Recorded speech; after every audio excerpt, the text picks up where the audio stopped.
What's going on, everybody? Josh Callaway alongside Tom Green, Sooners Illustrated 24/7 Sports at the Lloyd Noble Center in Norman, where Oklahoma is back in. For the first time under Porter Moser, the Sooners are going to the NCAA Tournament, first time since 2021, which is obviously Lon Kruger's final season. The watch party was on the floor just here behind us a little while ago. Tom and I were there.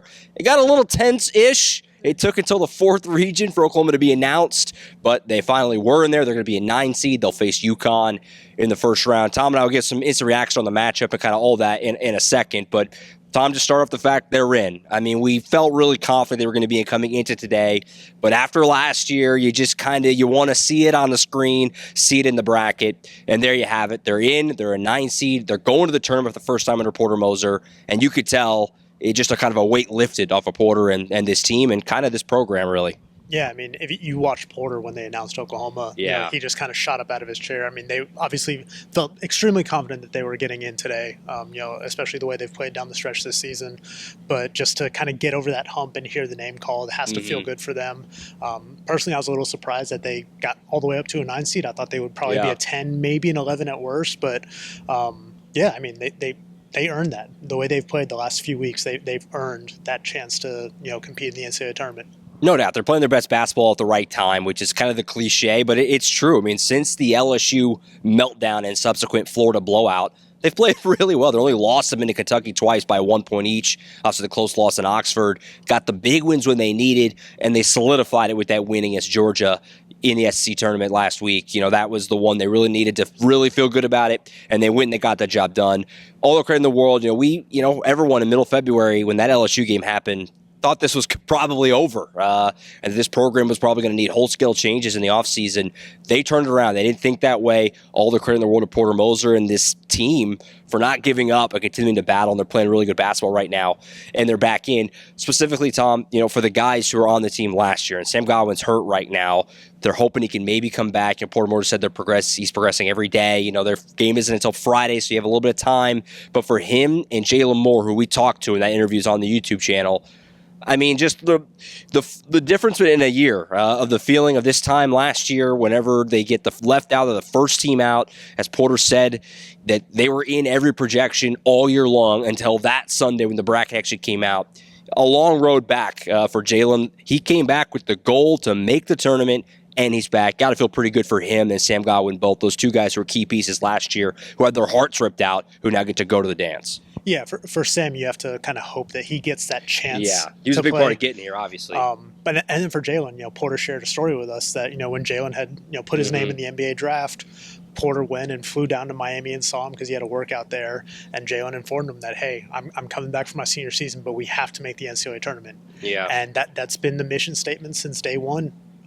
Really since 364 days ago when they got left out of the field, that was the goal, to get back to this point that, they had to rebuild the roster, got a bunch of transfers. Obviously, getting Jeremiah Fears to reclassify and join this team this year is huge. And, I think they'll go as far as he can carry them. Yeah. But to get back to this moment, it's just got to feel like a weight is lifted off of, Porter's shoulders for sure, but Jalen and Sam and all these other guys that have been around to get in the dance is huge for them. No doubt about it. So they finally got back. It's a massive accomplishment just to do that. 14 SEC teams, by the way, made the tournament because Texas also slipped in there. Absolutely outrageous that you could play an entire conference of 2 teams that you see all year that aren't tournament teams. It's nuts. Just goes to show how insane the SEC was this season. Oklahoma found a way to do enough to get in first time under Porter Moser. But as Porter said, they don't want to just be happy with making it. It's a big deal. Obviously, I think the fans, I don't know if anything could happen on Friday that would be looked at as a failure this season. That was the goal, to get back. But now they want to go and they want to try and make a run. Porter's done this before, obviously at Loyola Chicago. You get in, you never know what can happen.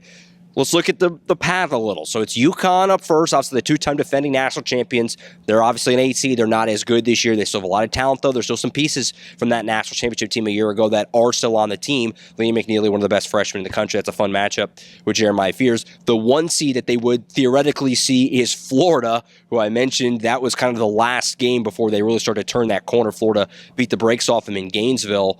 What do you make of the draw? Feels like, could have been worse, certainly could have been better. Where do you kind of assess facing UConn and then potentially Florida if you get through UConn? How do you kind of tee up that draw for Oklahoma? Yeah, well, first I think if you're Oklahoma, you're kind of hoping for a 10 seed so you can avoid one of those 4-1 seeds. Yeah, that's kind of the cool thing. At 10, we're almost better than 9. We were talking about that the other day. Because the 1 seeds are so good this year between Florida, Auburn, Duke, and Houston. Those teams are just stacked. But to get the 2-time defending national champions, obviously, on paper, it looks rough.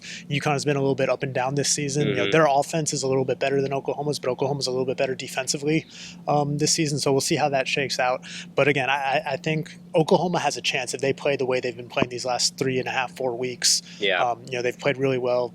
Record might be 4-3, but those 3 losses, like you mentioned, by a combined 5 points, including all 3 of those losses heartbreakers at the last second. So I think they'll have a fighting chance in that first round. But then Florida's a buzzsaw right now. Like they might be the best team in the country. I know they didn't get the top overall seed, but they might be playing better than any team in the country right now. Obviously, just won the SEC tournament championship. Todd Golden's got those guys playing really well. It's going to be a difficult matchup no matter what happens. But we'll see. I mean, look, they got in. That's what we've been talking about all season. They got in. Can't go on a run if you're not in. Now you just take it one game at a time. See if you can chase it. Like Porter Moser said, this wasn't the destination. It was just a stop on the way to what they want to accomplish. No doubt, and I honestly really think that they could. I'm not going to sit here and guarantee they're going to make a run, but I think they can. I mean, they're playing really well right now. Jeremiah Fears has been obviously excellent the last month. He's, what we saw early in the year where he rocketed up draft boards and was in the lottery conversation. He's right back to that. I mean, he's been their best player the last month, and they've gotten contributions from other bench guys. Milwaukee's been really good without Sam Godwin. Luke Northweather even had some nice moments in Nashville, so they're playing their best ball, like we said.